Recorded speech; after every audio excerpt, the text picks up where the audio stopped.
شايف ايه اللي بيميزنا كمصريين عن باقي شعوب العالم من الناحية السياحية؟ لا، انا هقول انه في جريمه كبيره جدا ان احنا بلد لازم نبقى اهم بلد سياحي في العالم.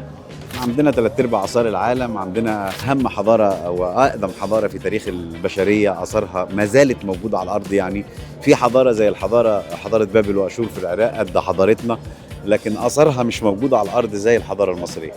فمصر بأثرها بالتنوع المذهل اللي موجود حوالين بلادها، البحر الأحمر، البحر المتوسط، للصحراء، للجنوب، لأسوان، الأقصر. تقوليش بقى أسبانيا اللي هي أهم بلد سياحية، ولا فرنسا، ولا لا، دي بلد مفروض تبقى أهم بلد سياحية في العالم، وبفارق هائل عن أي بلد أخرى.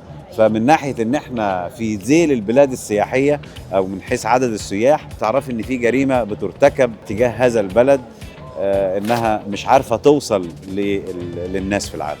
مصر مشهورة بحاجة واحدة بس، بالفن. هي حضارتها كلها حضارة فنية. يعني احنا بنباهي بالهرم وبالمعابد وبالنقوش اللي معرفش ايه، كل ده فن. ارثنا الحضاري وما اسهمنا به واديناه للبشرية هو فن. فمصر هي الفن.